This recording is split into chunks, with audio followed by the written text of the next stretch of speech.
you. If everyone would stand, we'd now like to do the Pledge of Allegiance.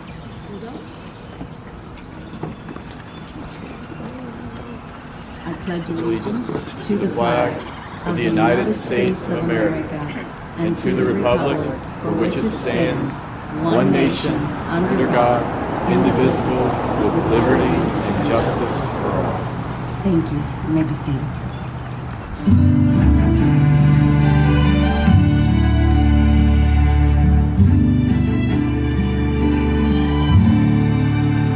Oh, say, can you see by the dawn's early light what so proudly we held at the twilight's last gleaming, whose broad stripes and bright stars through the perilous fight o'er the ramparts we watched were so gallantly streaming, and the rockets' red glare, the bombs bursting in air, gave proof through the night that our flag was still there.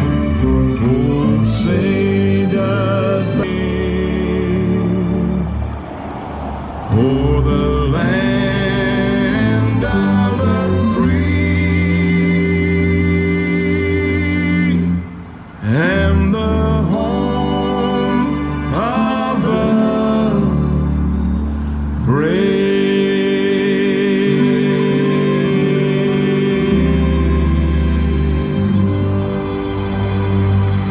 We always thought that we could do something. Well, we started putting some work in this park. We passed, we have our levee now that helps out with parks and so on, and I thought this would be a good park to dedicate to that Marine that lost his life, that was from Stonewood. And it is what we've came to pass, is what's happened. And the Marine, Teddy Shingleton, who I'd never met, I was 4 years old when we lost him, but we always thought that we could do something. Well, we started putting some work in this park. We passed, we have our levee now that helps out with parks and so on, and I thought this would be a good park to dedicate to that Marine that lost his life, that was from Stonewood. And it is what we've came to pass, is what's happened. But we are a grateful community. We are a grateful town. We are a grateful city. We are a grateful people to the Marine that lost his life, that's basically not really been acknowledged up until this point, Marine Teddy Shingleton. So that's why we're here today.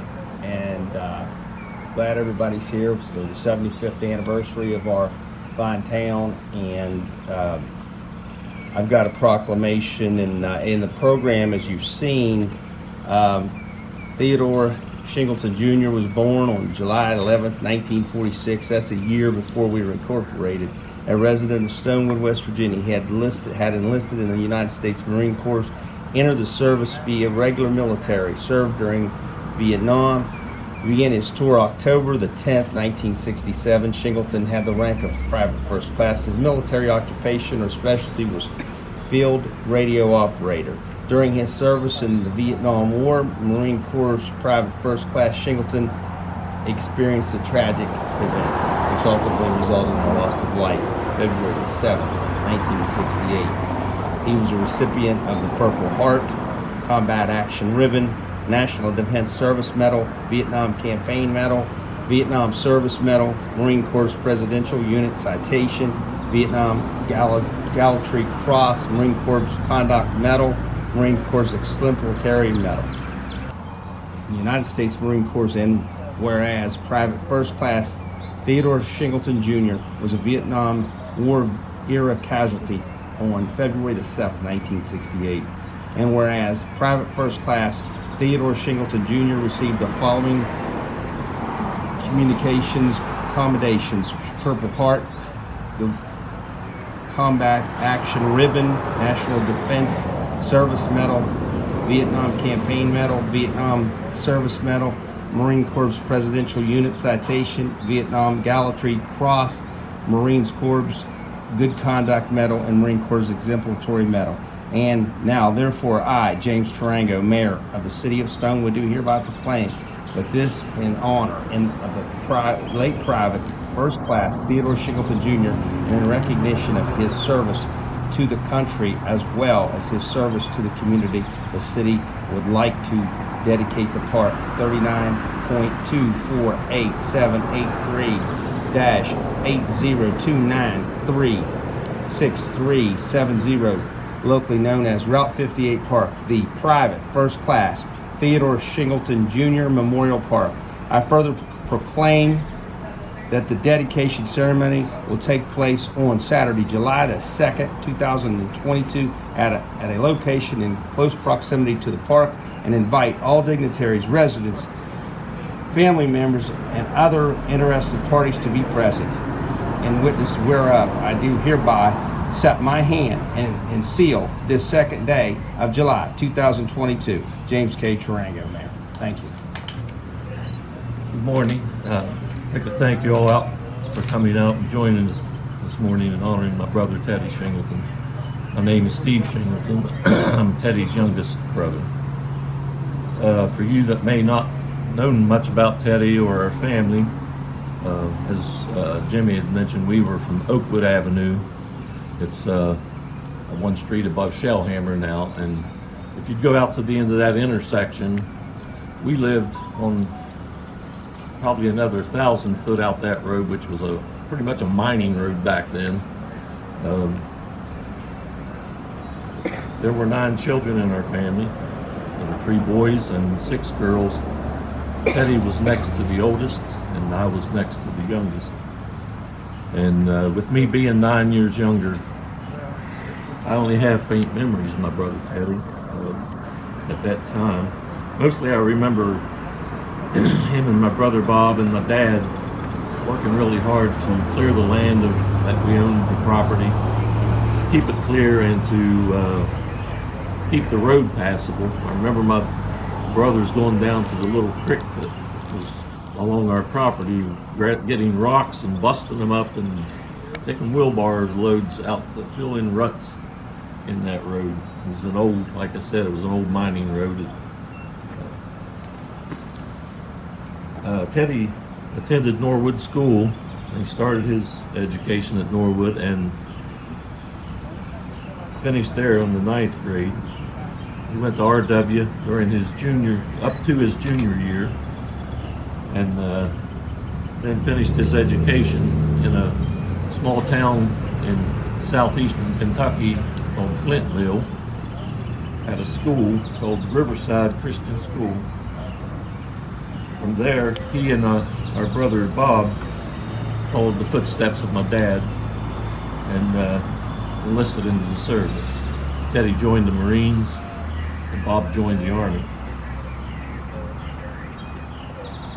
After the basic training, they volunteered to go to Vietnam. During that time, 2 brothers weren't allowed to be in active duty in combat at the same time. Teddy chose to go out on maneuvers and volunteered for probably one of the least wanted jobs, and that was a field radio operator. Came with a lot of responsibility and kind of a target.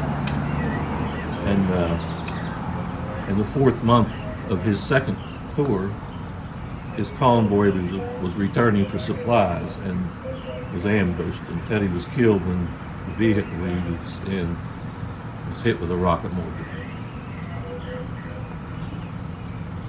His death was the first of our siblings, and was a very devastating time for our family. I remember that day like it was yesterday, and have relived it thousands of times. Going 20 years later, in 1988, I was contacted by a gentleman named Jerry. He had served with Teddy and told me he would like to meet me. So we met. Jerry was staying at a VA counselor's home. her and her husband down the Marshville Road. And when we met, it was obvious to me that he was suffering with PTSD. I remember the same signs of other soldiers who came back from there. And even though 20 years had passed, he was still plagued by the memories of what he had went through. He began telling me about their arrival in Vietnam and getting to know one another and how they came up with nicknames for each other. He said they called Teddy the Beaver because of his name Theodore and related to Leave It to Beaver. During the time of our conversation, we both began to hear a helicopter coming. And it was very low, and I remember thinking to myself, please go a different way. But it didn't. It got louder and louder and louder until it flew very low right over the house we were at. We both just stood there in silence because it was a memory I know that he relived many times.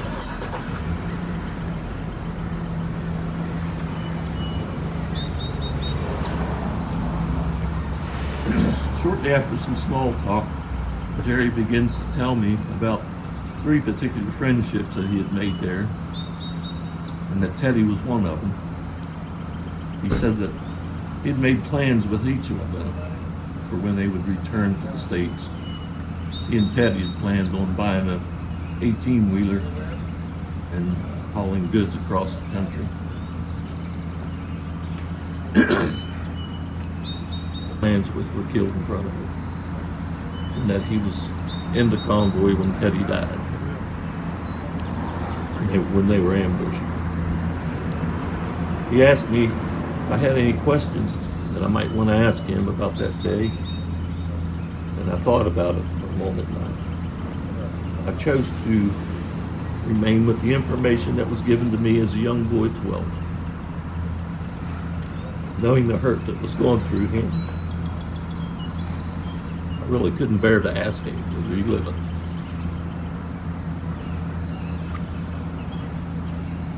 We talked for a little while longer. I wished him well.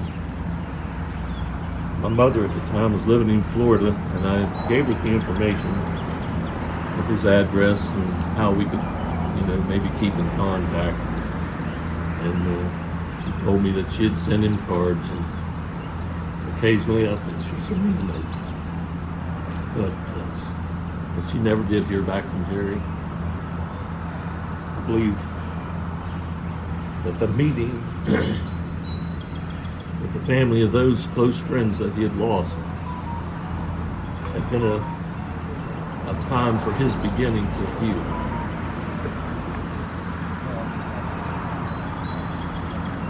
There's a scripture found in John, the book of John.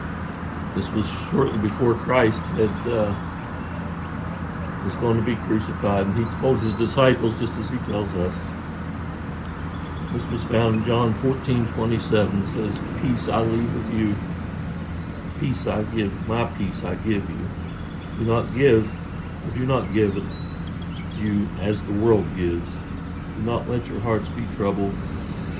Do not be afraid."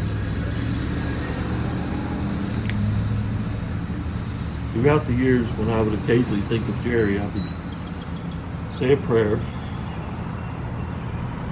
in hopes that he may have found this peace that only God can give us. Is there anyone else in the family that would like to say anything or add to it? Okay, in that case, on behalf of my family and I want to thank the city of Stonewood for making this happen. Pastor Sands and the Oasis Church for all the work they've done here. And to the city for this beautiful flagpole that Adam put in too. I'd like to also thank Our Lady of Perpetual Help Church, who's honoring Teddy with a float in the parade today. And thanks you again for coming.